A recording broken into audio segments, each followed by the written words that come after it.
Hi there, it's Lucy Clark from MindFood. I hope you can hear me above all of the wind and noise around me. Anyway, Lucy Clark from MindFood, and I've been asked this week to do a Carers Week special.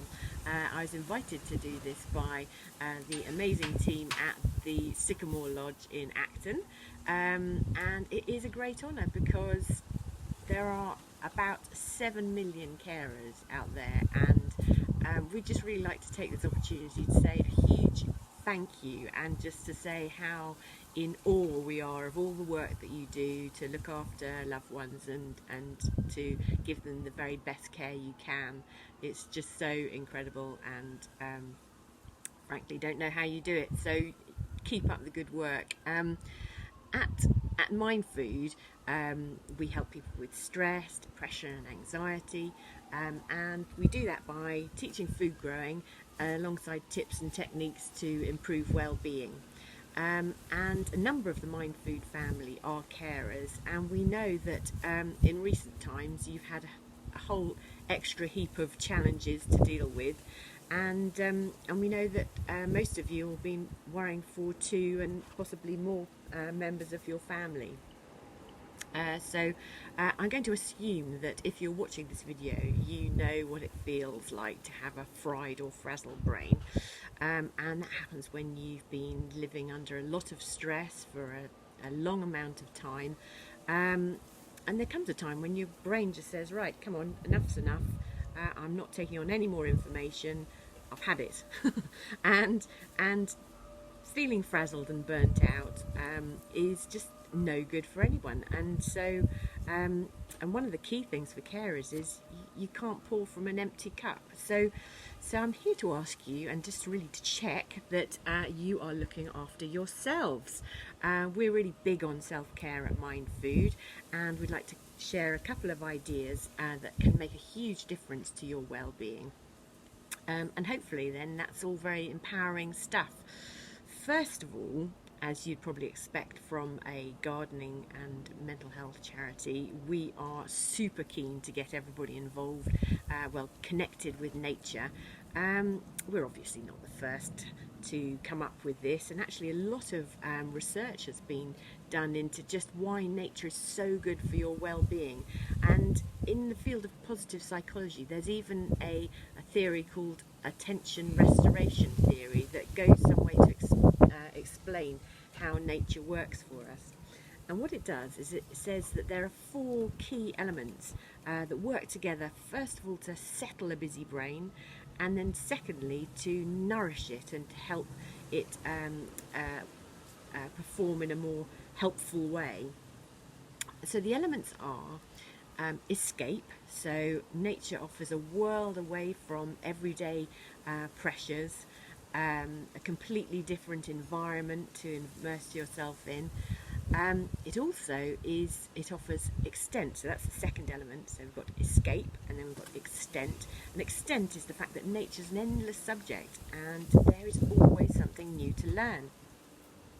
The third element is soft fascination, and soft fascination is the ever-changing scene that nature offers, and I think it's quite safe to assume that you've been massively distracted by the trees blowing behind me, by noises, possibly of my dog prowling around the garden. I'm not sure if we can see any insect or bird life from here, but there's always something that draws the eye and attracts your attention in a very restful way. So you're not concentrating on anything, you're just being drawn to it naturally, and that's a really helpful thing.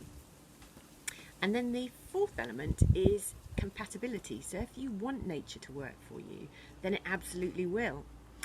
So most of us are so caught up in our busy lives that we may not even know if nature's our thing. And especially if you're living in the city, it can be easy to feel that you've already made your choice, but actually you can have both, especially in London, where we're actually 47% green. So most people would say that London is grey. So really it's all about shifting your focus. And after this post, I'm going to post a mindfulness exercise, which is all about helping you redirect your focus on nature. So I hope you enjoy that. And if you decide that nature's not your thing after that, then don't despair, because there are lots of other things that you can try that could work better for you. So it's finding something that is compatible for you. So they just need to offer the same elements as we were talking about. So we said escape, extent, soft fascination, and compatibility. So other things that might have these might be music, or film, or literature, or art, or doing something creative. In fact, most hobbies are pretty pretty good for your well-being. So I would, just try something you really enjoy. The second thing that we'd like to share here is the 5 ways to well-being, and you might have heard of these already. Researchers interviewed thousands of people all over the world to find out more about the habits of people who consider themselves to have good well-being, and they found that these people all had 5 behaviours in common. And what we love about them at MindFood is you naturally do all of these when you're gardening. So the 5 elements are, the 5 ways to well-being are taking notice, connecting, staying active, keeping on learning, and giving. So taking notice is about keeping an eye on the present and what's happening right now. It's about spending your time in the present and making sure that you're not swept up in thoughts about the past or worrying about the future. You need to give yourself a bit of a break.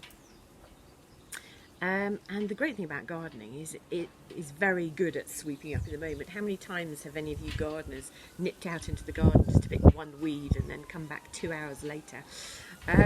So the second element was connecting, and this is about keeping up with friends and family, and but it's also about connecting with your environment and with nature and wildlife around you. Staying active was the third element, and that's about being as active as you can. It doesn't have to be anything sporty. So gardening's a fantastic way to get an all-round workout, but if gardening's not your thing, then it could be about practicing yoga, it could be about taking a dance class. And I think the Carers Trust are offering these virtually, which is fantastic, so you don't even need to embarrass yourself in front of a crowd. And then the fourth element is keeping on learning, and this is about being open to new ideas and new opinions and trying something new, and there's always something new to learn in the garden, and it might be about trying to grow something new or learning how a new way of doing something that might work better than others you've tried in the past, or back in the kitchen it could be about trying new foods and having trying a new recipe, particularly if it's something you've grown too.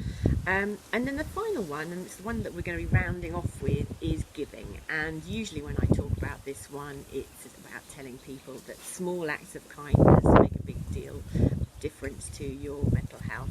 But actually we know that with you lot you're already excelling at this one, so I'm going to just leave you with a reminder to really make sure you're looking after yourselves. Don't forget to take time for you, to do things that are really going to nourish your well-being.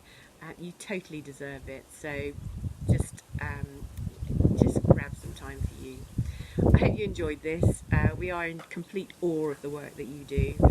If you like this, if you could like us, love us, follow us wherever you found us, and if you could share this with anybody who you feel could benefit, that would be brilliant. Thanks so much. Bye.